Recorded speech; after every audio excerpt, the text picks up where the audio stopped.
So the last time you were on with us, and we'll follow up here shortly with an update on Amari and Tank, but you broke the news with us about the possible cap casualty that both of them will be.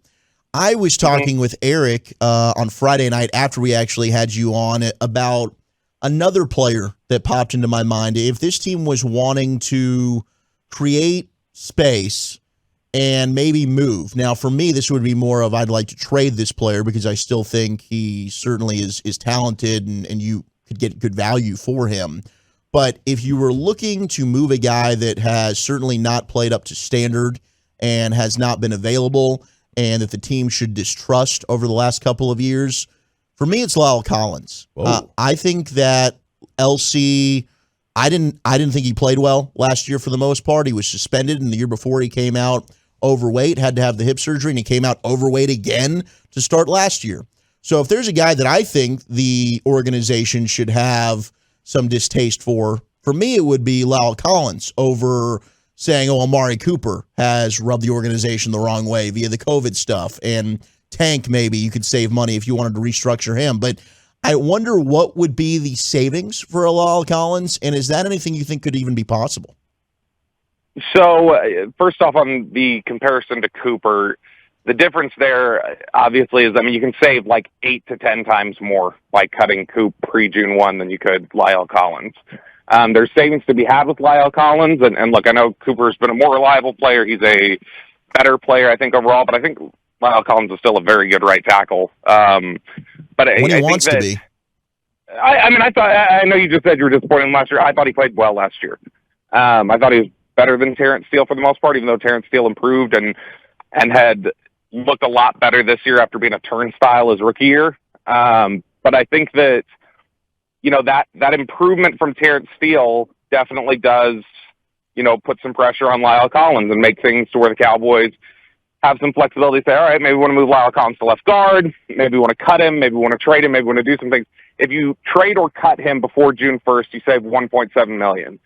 So I don't know how much that makes sense to do on a release, but on a trade, if you get the right capital back for him, maybe the extra almost $2 million in spending, as well as getting the draft pick back, and you've already got a cheaper, ready-to-go right tackle in Terrence Steele, maybe that's something that they view as valuable. Now, if you post-June 1 release him, but you wouldn't be able to get the savings, obviously, until after any free agent spending was done, really, then, you could save $10 million on the cap if you post-June 1 trade or release him.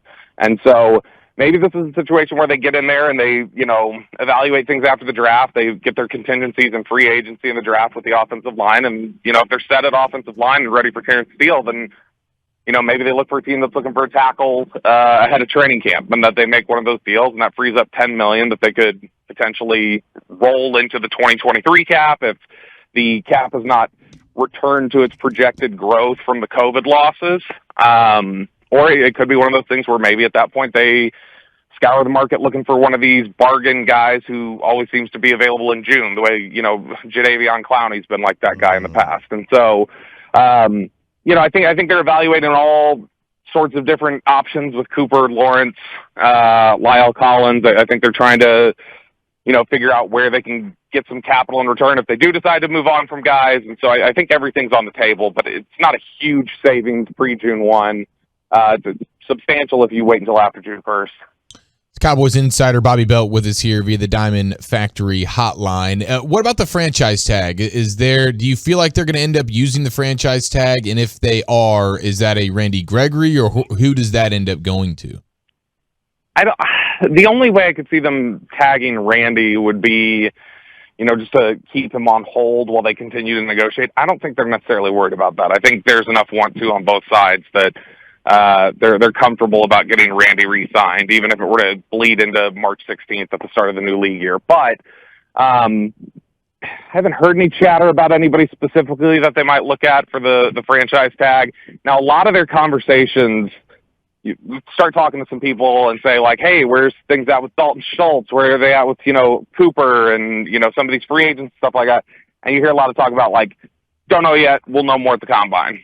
Like once we have a chance to kind of sit down with everybody, once, we talk to, if it's on the player side, once they talk to the Cowboys, if it's on the Cowboys side, once they get a chance to talk to all these agents and get a sense of, some back channel communications potentially about upcoming free agents that may be on the market that they can land as contingency. So I think we'll have a better idea of what they plan to do. You'll start hearing some more whispers about what they plan to do here in about the next 2 weeks once they finish up in Indy. Bobby, finally, before we let you boogie on out of here, any update on the latest regarding Tank and Amari and those contract situations? Yeah, I mean, I still think we're ultimately heading towards Amari being a cap casualty. I don't think anything's been definitively decided. I don't think they've informed anybody, but I think there's enough people involved on both sides who feel like this is what's happening that I feel comfortable saying that that's probably where it's heading. So they've got to re-sign Gallup then. They've got to bring Gallup back then. Yeah, no, I think that Gallup would be a target at that point. Sure. Yeah, I think they would take the $16 million that they save and they would try to bring back Gallup and Wilson in that event, and then maybe bring back one of Malik Turner or Noah Brown, and then draft somebody potentially in round 2 or 3. And so that would be kind of their contingencies. DeMarcus Lawrence is a little bit more muddy because I think that they're willing to try and work on, a pay cut or finagle things a little bit to where they can make it so that he stays. I think they know they're better with, Randy Gregory and DeMarcus Lawrence as opposed to just Randy Gregory. But, his base salary over the next 2 years averages out to $20 million. And I think in order for him to be here next year, I think the Cowboys at most want that number to be 15. And I think they probably want it closer to like 12. And so they save $8 million by a pre-June 1 release. So I think if they were going to try and negotiate any sort of a pay cut, which again, we'll know more about after we get out of Indy, if they're to try and negotiate any sort of a pay cut, I think they'd be looking for similar savings to a pre-June 1 release. So I think they'd be looking in that, $5, $6, $7, $8 million range.